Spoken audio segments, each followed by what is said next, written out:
Okay, what's up guys? Big Dog Mobile Mechanic here, making a video on how to remove and replace the intake manifold on a 2012 Chrysler 200 with the 2.4 engine. I already replaced it yesterday. I was having problems with my camera on my phone, and I was just going to try to make this like a little short quick tip video on how to remove all this, everything you need to remove in doing this procedure. The first thing you need to do, you need to remove this battery cable here. This is the ground cable, and actually it's this one that runs down to here where my finger's pointing. You need to remove it. This one's on here first anyway. This is a 15 millimeter, so you put a 15 millimeter wrench or a socket, whatever you prefer. Take this off, get this cable, move it to the side. Next thing you're going to do is you're going to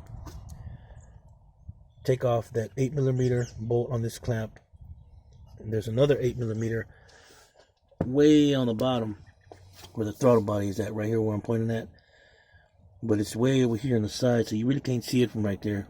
It's like in here somewhere. There it goes. It's right there. Let me see if I can zoom into this real quick for y'all, so you guys can see it. Okay, there's the 8 millimeter bolt with the clamp.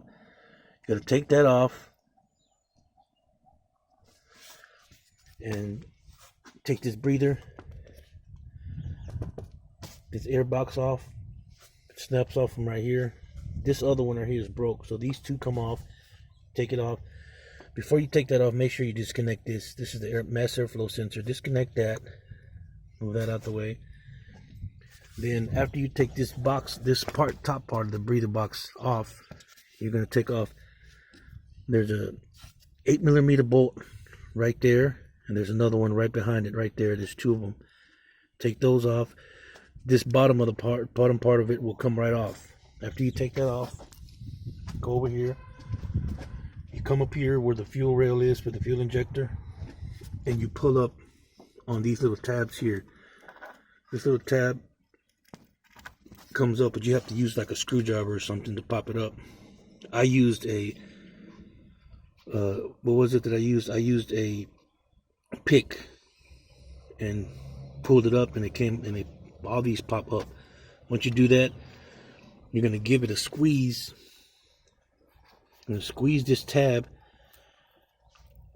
and once you squeeze it, it should come right out on all of these. And the next thing you're going to do, remove this. Push these two tabs in with your fingers right here. Make sure that you relieve the fuel pressure, because sometimes if this has a lot of pressure in it, it could squirt gas in your eye. Make sure to always wear eye protection when you do something like this. But anyways, you do that.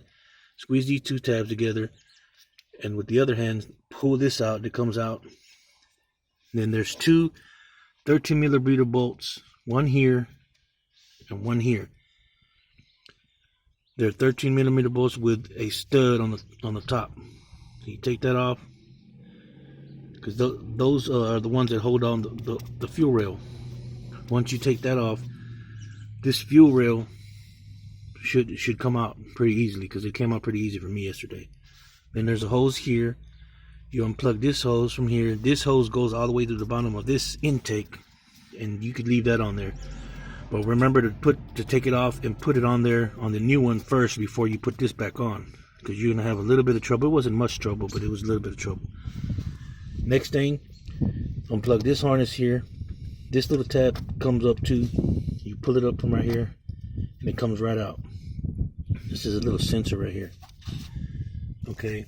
Next thing you're gonna do, there's 5 13 millimeter bolts. There's one here, one here, one here, one here, and another one on the end. The ones on the ends are nuts. There's a 13 millimeter nut here, a 13 millimeter nut here. The 3 in the middle are 13 millimeter bolts. So they're just 5 bolts you take off. And after you take off when you take off this hose here, you got to take off the throttle body too. Well, actually, what you can do, you could take off the two, not these in front, because there's two right here in front. you don't take these two off. Take the ones on the back off. There's one right here and there's one on the bottom. You take those off because it's bolted onto a bracket that bolts onto where the transmission and the block meets together. So you take that off, so that way when you pull this off, when you pull this intake off, it comes off fairly easy. So I hope that this video was helpful to people who need to know how to do this in the future. And the torque on these 13mm bolts, all these right here, the ones on the intake, the one that bolts the intake up to the head, it's 222 inch-pounds. Those are the torque specs on those. And on the fuel rail is 200 inch-pounds on these two stud bolts right here and right here. And the throttle body to the intake is it's actually 62 inch-pounds. So I hope you guys found this useful. And also, one more thing before I leave. When you torque these, start off from the middle. Start off with this one. This is going to be 1. Then you start with this one, 2, 3, 4, and then 5. You torque outwards. That way it can get pressed evenly when the gasket tightens up on here and it won't leak. And the throttle body to the intake is crisscross pattern. It's 1 on the bottom and then 2 on the bottom right here. Then you go 3 in the corner and then 4 on the bottom. I hope this video was useful. Sorry if it didn't come out like most of you guys would expect it to come out, but I am kind of new to doing this.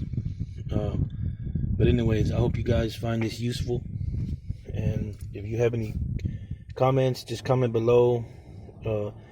Just take it easy on me, guys, okay? Because this is my first time doing this. I'm really trying to be helpful to people. This is just videos to help people. I'm not getting paid for this. I'm just doing this on my free time just to help those out who need help on trying to figure out how to do stuff. And another thing, you have to perform a relearn procedure on this vehicle before you could even use it, because it will not run. It just would run nasty. It wouldn't even run. It just would sound like crap. On my next video, I will try to show y'all how to do the relearn procedure. It depends on which scanner you have. I have the Autel MX808. So later on in another video, I'll show y'all how to do that, because you do have to do the relearn procedure on this car, or it will not work. This same procedure goes on the Avengers, Sebrings. They got these same type of motors. Anyways, hope you guys enjoy it. Thanks.